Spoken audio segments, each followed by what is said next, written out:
तो कटोरे में किसी को चांद या तारा नहीं मिलता, जो पाए हो लोकेश कौशिक तुम्हें उससे अधिक प्यारा नहीं मिलता।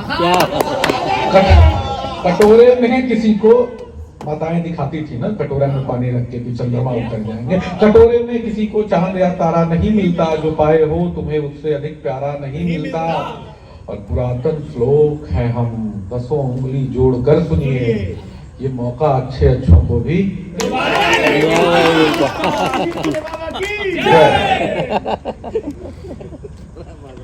अच्छा, सचमुच हम कुछ ऐसा पढ़ना चाहते हैं अभी, हमार मंच के हमारे गुरु की कुछ ऐसा पढ़ना चाहते हैं जो आजकल नहीं पढ़ा जा रहा है, और मुझे लगता है कि कम से कम मुझे पढ़ देना चाहिए। हमारे देश में आजादी के बाद ऐसा माहौल बनाया गया ना सर, कि कहीं आग लगे, बजर पड़े तो सबसे अधिक गाली पड़ेगी पंडित जी लोगों की, ये पंडित जी को बिगाड़ दिया, ब्राह्मणों ने नाश कर दिया, ब्राह्मण ने ये कर दिया, सब किसी के साथ कुछ हो जाए तो सब सारा दोष, इस संसार का सारा दोष जो है।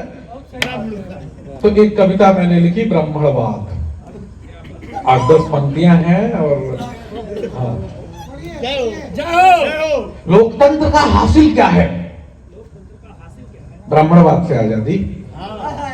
लोकतंत्र का हासिल क्या है? ब्राह्मणवाद से। आप लोग साथ पढ़ेंगे तो मजा आएगा। लोकतंत्र का हासिल क्या है?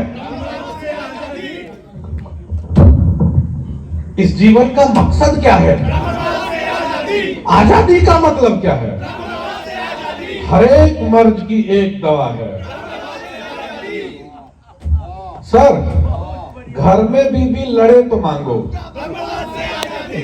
पेट जोर से झरे तो मांगो, भाई से ना पटे तो मांगो, और घर में राशन घटे तो मांगो। दही के ऊपर मलाई क्यों है, या ब्राह्मण की गलती है? दही के ऊपर मलाई क्यों है,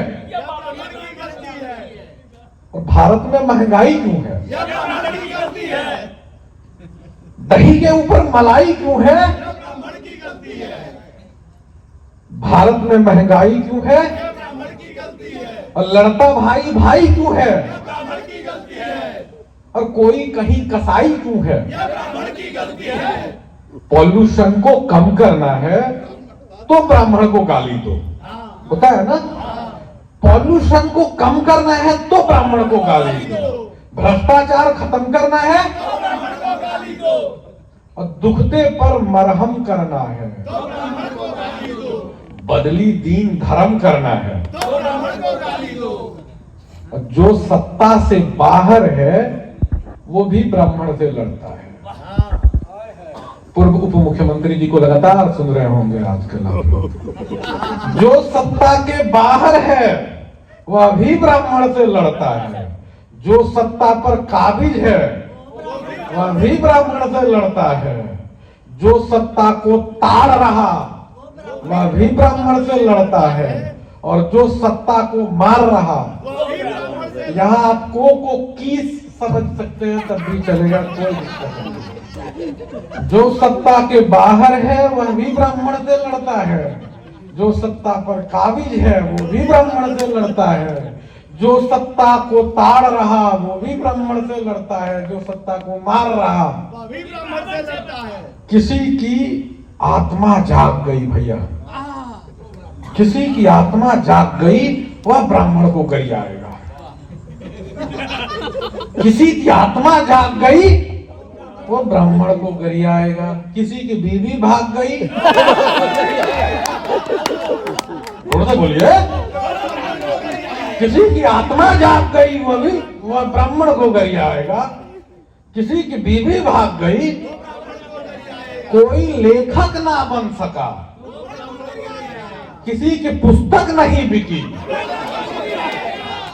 कौन भैया इसको कहां तक ले जाएंगे मुझे नहीं पता है, पर जहां जाना चाहती है बात चले जाए, हम किसी बारे में नहीं है। कोई लेखक ना बन सका वो ब्राह्मण को गरियाएगा, किसी की पुस्तक नहीं बिकी।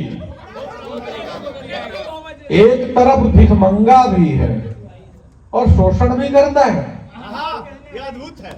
एक तरफ भिखमंगा भी है और शोषण भी करता है। बुद्ध, कबीर, ईसा, मूसा, शस्त्र सभी से लड़ता है। सब उसको ही मार रहे हैं, हाय न फिर भी मरता है, और सत्ताधारी बिलख रहे कि शासन बाभन करता है। गदहा खेत उजाड़े, गदहा खेत उजाड़े लेकिन दोष लगे पटवारी को। गदहा खेत उजाड़े लेकिन दोष लगे पटवारी को। बुद्ध घर में सोए सोए जनता कोस रही सरकारी को। स्वर्ग के देवों नमन करो इस भारत की होशियारी को, कि जूते मारे असलम भाई गाली पड़े तिवारी। जिंदाबाद। स्वर्ग के देवों नमन करो इस भारत की होशियारी को, जूते मारे असलम भाई गाली पड़े तिवारी को। अपनी असफलताओं खातिर दुनिया जिस पर खींच निवारे उतारे, अपनी असफलताओं खातिर दुनिया जिस पर खींच उतारे, राजनीति में टिकने खातिर नेता जिस पर पत्थर मारे, शत्रु धर्म के जिससे चिढ़कर निस्दिन अपनी गर्दन फाड़े, किंतु विप्र यह सब कुछ सहकर केवल अपना धर्म विचारे, किंतु विप्र यह सब कुछ सहकर केवल अपना धर्म विचारे। वही हम बैठ के कर रहे हैं। तो बहुत बहुत धन्यवाद। अब सीधे समस्या को सुनते हैं, उसके बाद अध्यक्ष। बाबा की जय।